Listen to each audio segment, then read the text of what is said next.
Ladies and gentlemen, this is a very difficult video for me to record. I look at the world of the classical music and I think like, what is this all about? Like, are we still in here together to share beauty, to communicate music in whatever shape or form in order to try to emotionally connect to another human being? And as a musician, we are in a privileged position to do so. But I do have the feeling that classical music, maybe last half century, maybe even more so, has much more to do with kind of egocentric things than just sharing beauty, than just as a musician, be humble and say, I'm serving the composer. It's my task. I received this beautiful score of a symphony by Beethoven, and I'm going to transform that. I'm the kind of medium.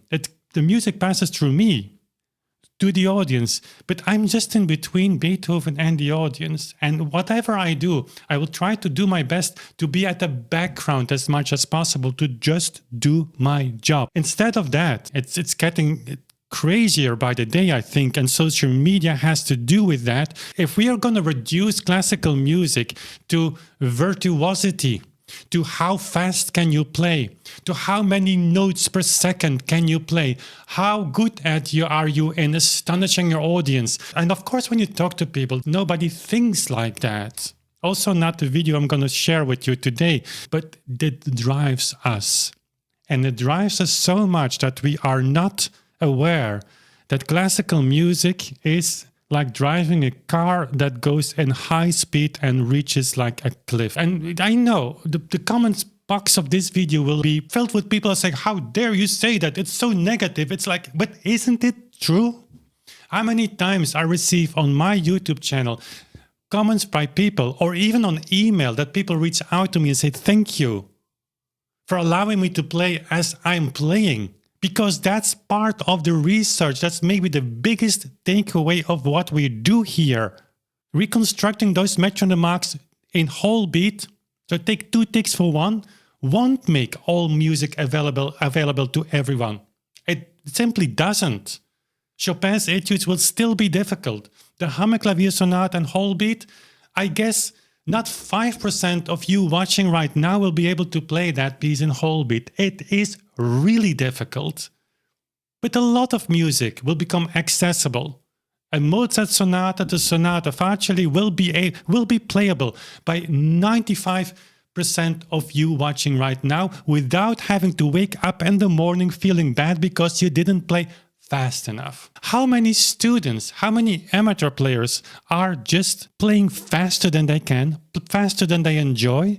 How many musicians practice in a way that they really hate because of this idea that classical music has in some way of shape or form, it is a sport, you know? And of course, at the end, if you talk to people who say, it's about the music, dear sir, how dare you? Yeah. I think that's true, right? It's about the music. So there we go. Heart of the Keys. Probably all know the videos. I have nothing against Anik.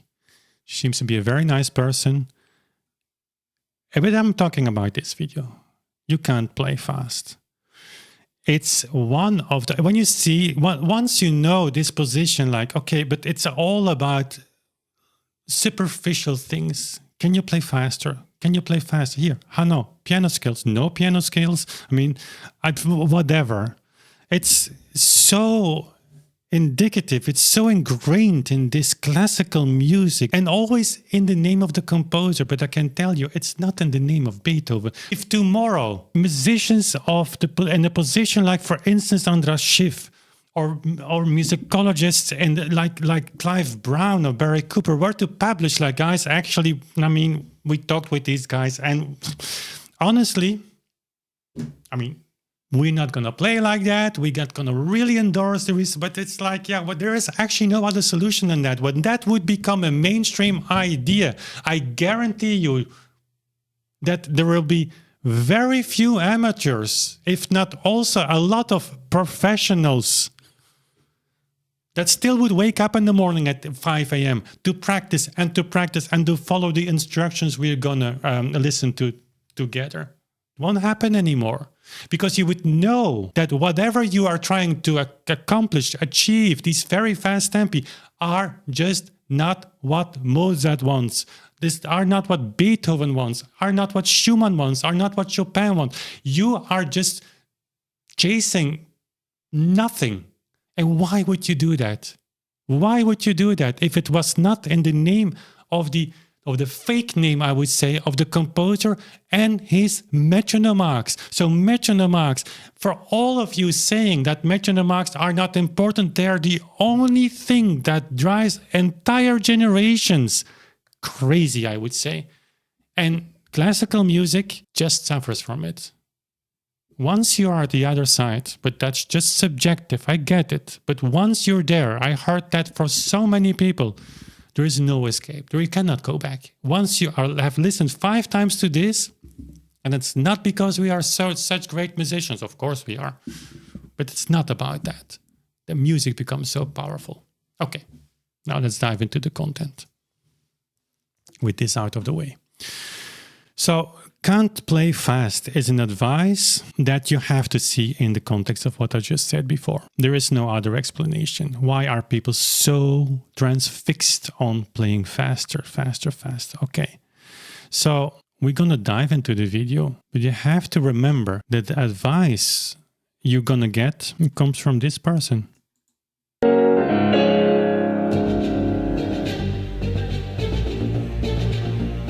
I can't play like this. I don't know what to do. My fingers are swollen. I can't really move them.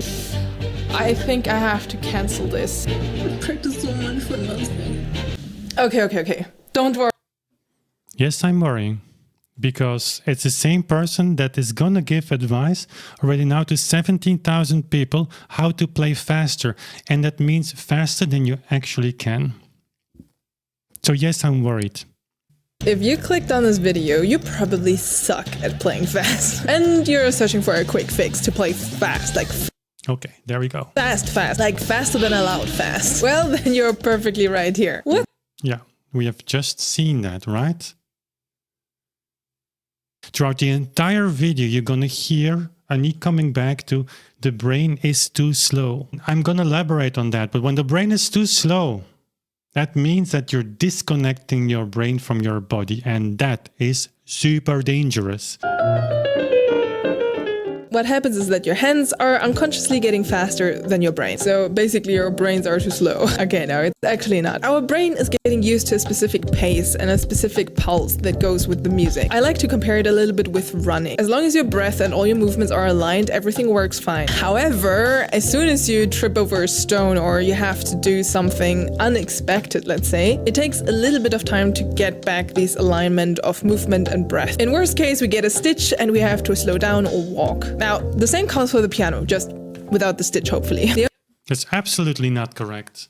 So whenever you walk, you do sports, or wherever you are, something where you use your muscle memory. Your muscle memory is one of the most important memories to just function as a human being.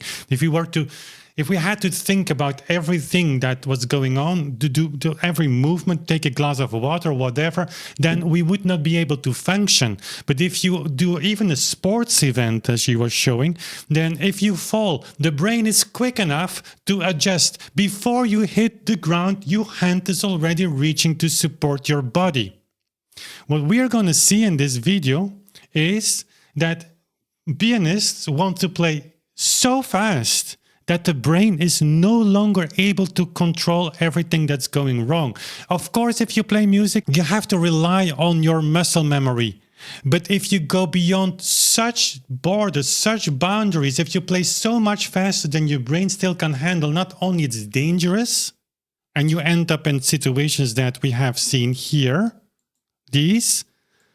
but also you have no room anymore to correct, because you are just bypassing the brain. The brain is not slow. Like what she's saying is absolutely not correct. If you connect all the computers in the world, your brain, 100% of all of you watching right now, how cool is that? It's faster than any type of computer. The number of connections that we make here in this thing is just astonishing. And yet, we want to pursue something where this thing is not fast enough anymore. Okay, but I have more for you. Let's say I've just cleaned up all my micro rushes. I want speed now. One of the biggest mistakes and most often done mistakes is that people try to speed up everything at the same time. So, for example, you're working on one page and you're trying to speed up the full page in that moment. Again, this will not work because it's just too much information for your brain. I'm sorry, we are stupid. I can't do anything against it. Okay. Again, you're not stupid. You just want to achieve something that's not possible, which is part of the reason here for this research. That it makes so much sense. It's simply the fact that what we are doing is reconnect. You are in control. We reconnect your fingers with your brain. When we play the symphonies, we are in charge of every note because we can follow our own playing. How cool is that? Of course you rely on muscle memory, but the brain, you feel constantly in charge of everything. There is a complete balance. So whenever Aniek says like the brain is stupid, you are trying to accomplish something for which the human body is not designed. In fact, she acknowledges that herself. Here it is. I can't do anything against it. Okay, no, it's just too much information for our brain to process at once. You will see that playing extremely fast has a lot to do with training our brain and of course our muscle memory to a point that we are not thinking about it anymore and also that we are not scared of the speed anymore. However, listen, we can just process 10 notes a second. That's it. And that's not me who say that. You just can go to neurological studies. You will just find the information. There is a maximum of input. You automate all these things and then you move on and rely solely on your muscle memory. You know what happens then? You go on stage and these millions of notes, you know up front, when you play them faster than this thing can help you with, you rely on your muscle memory. And every time you fall, like the footballer that she shows on the field, you won't have a rescue. You have to practice so many times, over practice, going slower. Therefore, people say like, this is just practicing tempo. Yeah, you're practicing in this tempo. Guess why? Because at this tempo, you can actually control all the notes. When you fall, you just pick up from where you came. There's nothing happening. You can see the fall coming. But if you go beyond that, there is no brain that can support you anymore. And so you rely totally and solely on your muscle memory. That creates an incredible anxiety. That's why so many performing artists actually die on stage. They have no control at all. But I have more for you. However, if you're trying to push the full page through that tempo all at once without training anything in particular, you're most likely going to do lots of mistakes. And by doing that, you're basically mini traumatizing your brain with every passage that is not working. The more mini traumatizing your brain. What does that even mean? Mini traumatizing your brain. Your brain doesn't agree with what I want you to do. So much for fun and practicing, especially for amateurs. If you're a professional, you do whatever you want. You want to destroy your body? Fine. You want to develop focal dystonia? Fine. Because that's what's happening. People that play so many times the same passage over and over again, and the same advice we're going to get in this video as well, that the brain really disconnects from your body and you think of your third finger and your fourth finger moves. Just go online and search for the story of Lang Lang. It's terrible. They don't know how to cure this even, to reconnect your brain to your body.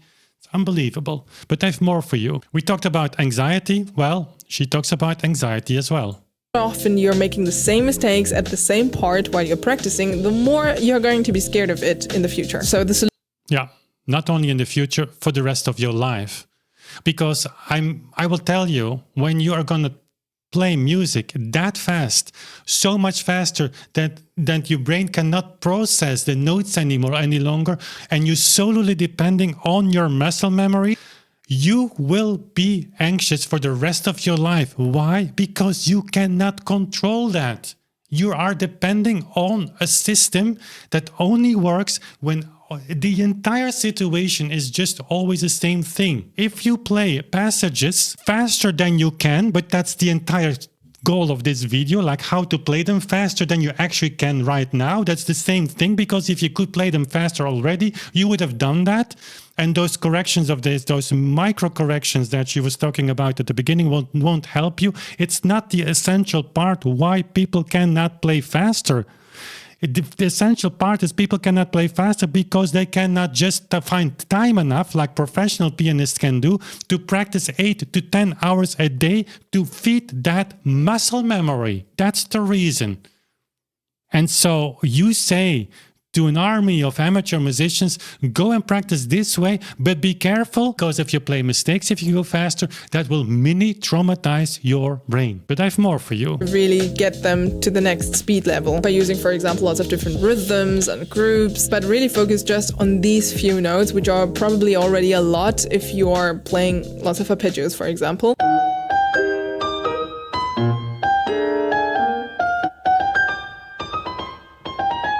So these are these typical piano class exercises that teachers give you in order to just, and like these are muscle memories exercises. You change the rhythm, you change the rhythm again, you play slower, you have different accents, you play accents of the second beat. I've done it all when I was in Amsterdam and Conservatory. Of course you have to do that.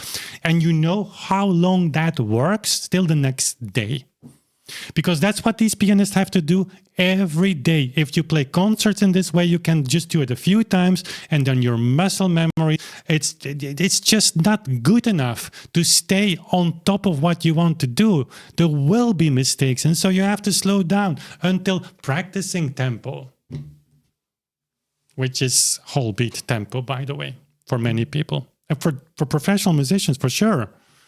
That's why this feels so great, because you are in control. That's why people say that this is just practicing tempo, because you are in control. And guess what? That was how this music was written in the first place. Anyways, I have more for you. I'm still not adding up the full page all at once. I'm like trying bigger groups, like 4 to 8 measures or something like that. It's still a lot to process for your brain, you know? Yeah, so it's still a lot for your brain to process, but the brain is not processing it. You're training your muscle memory. So you're driving a car, and of course you don't think about the things you are doing. Sometimes you even drive through an entire city and you're just daydreaming, and that's how much overcapacity your brain has. When you do normal things, when you do things that the body is designed for. And of course, when you're using this, that's of course very challenging, because these micro movements, it's very hard. There is so much more to piano playing than driving a car. And so saying that you have to practice in this, that's just our muscle memory that you're training. The brain will never participate in that. That's why you have to do these stupid exercises that everybody hates. So 17,000 people, and none of these people will ever be successful in that. None. Because they will play for hours, maybe a week, and then they wait one day, they play the piece for a friend or whatever. What happens? The muscle memory has to show up then and perform the piece, and they will play mistakes. And then the next day, the muscle memory that they worked on for hours, for a week or for a month, will go from here to here to here. And professionals go to here and build again. That's why they practice 100 hours a day. And then they go back, and then they go back, and then they go back. That's why every concert pianist practice in the morning. Even if he or she plays like every day a concert, you have to keep feeding that muscle memory with the correct impulses, because your brain doesn't do that for you. It gives up. And the disconnect between your brain and body, I cannot repeat it, is very dangerous. But I have more for you. So Even when doing all of that and you still feel too slow, then the advice is this. Word that we discussed in Mistake 2, and you still feel that there's something blocking you and you just can't get faster, that's the part that we are going to talk about now. Now, it's really important that you're honest with yourself and that you did practice everything to a point that it is secured in your muscle memory. If you still feel that your tempo is way too slow and you can't really speed up, well, it's probably your brain again. You see, our brain can only process that amount of information at a time. Or maybe... Yes. Exactly. But the brain is not helping you. I wonder why you keep asking for the brain. The brain is not there. You knock on the door of the brain and you can even do it in the tempo of the Fifth Symphony that we are playing in, or even faster, the brain won't open. 10 notes per second. That's how many notes per second we can listen to and still distinguish rhythmical diversification. Like if you play more than 10 notes per second, then the difference between a triplet and 4/16 notes become like basically impossible to make. And you say, no, that's not possible. I can listen to that. No, you can't. And if you can do it with a Chopin etude that people play faster than 10 notes per second, because we can play faster than 10 notes a second, well, that's because you know the music so well. But on like, if you would have like a rhythmical exercise and to write these notes down, wouldn't be possible. It's not me saying that. It's just research. I didn't do that research. But how can you say, like, after saying, like, you have to train your muscle memory, then even if you're not fast enough, you see, and again, faster, then what? Then already impossible? That's because the brain is not participating. Listen, whoever designed us as human beings, maybe you believe in God, maybe you don't, I don't care, but whoever designed us, the plan didn't involve playing over 10, 12 notes a second. Didn't involve. Like, we are not designed for that. And that's reconnecting to the things I said at the beginning. What's wrong with classical music? Why is there so much focus on all of that? I still got more for you. Most probably, you just didn't get access to the muscle memory yet. Most probably, you're thinking way too much about every single note that you're playing. So the trick here is to shift the focus from the fast notes to the slow notes. In 99% of the cases, it's our left hand.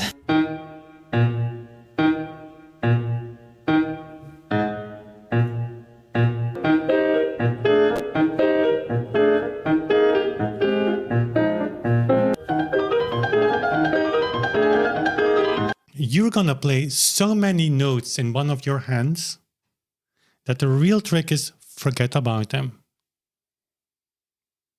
You already did. The brain doesn't think about it. You feed your muscle memory. Infinitive amount of combinations that you want to push beyond what the brain can control. And if it's not enough, you say, okay, now you focus only on the slow notes in the composition. The bass. No, because that we can feel. Can you just try it mentally? Do the exercise. You have something in your right hand that you don't control. You just leave it there, whatever. The insane amount of time, I cannot repeat that enough, that you need in order to process that and to keep feeding that muscle memory to operate all these notes, these movements without mistakes, because you cannot control it.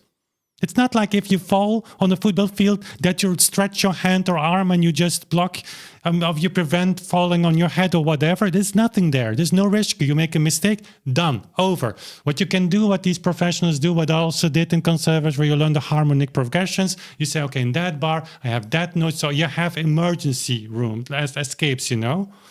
No, you just focus on your left hand, the things that are there that can be controlled, but do the exercise. Think about a situation where in your right hand you're doing stuff that you do not think about anymore.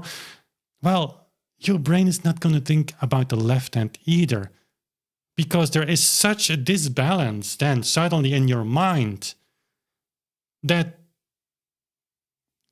again, we are not designed to do this. And so what happens is that your left hand that you think you're going to control is also being part of the muscle memory.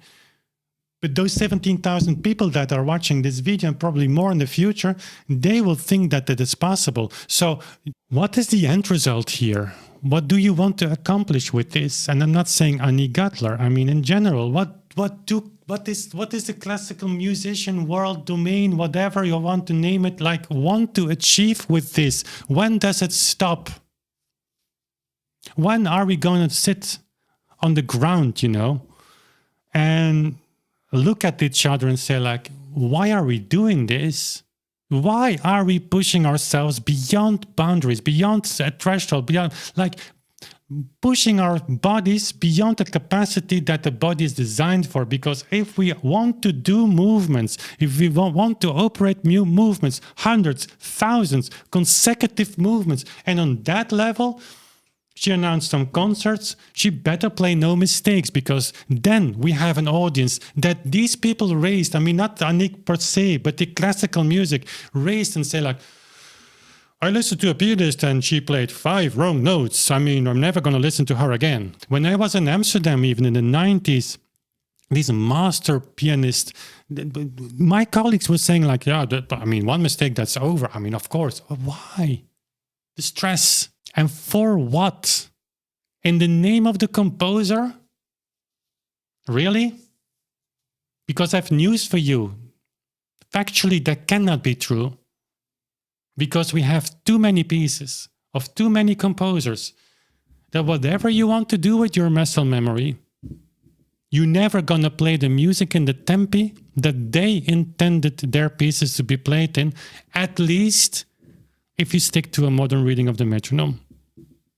Which we know as a fact. It's not me who invents that. It's just a fact. You can see it. You can just check it. You're smart enough, all of you watching, even if you come from Annick's channel and you're now ready and you're still here, by the way, I really appreciate you. Leave a comment in the comment section and give it a little heart. Guys, I hope you forgive me for this long rant. Let me know in the comments if this is too personal for you, or if you agree with this, and then I would like to be in touch with you. If you have other videos that, because I think the internet is just filled with videos like this, pushing not only professionals, but especially amateur musicians that just should be left alone. I think just enjoy, create programs for them to enjoy their time, make them feel good. Again, people say on my channel all the time, or reach out to me, thank you for giving me the permission to play the music I actually can. And to know that the way I'm playing is actually pretty close to what Mozart, Haydn, or Beethoven had in mind. So let me know in the comments. That's all I've got for you today. So thank you for watching, and we see each other very soon again. Bye.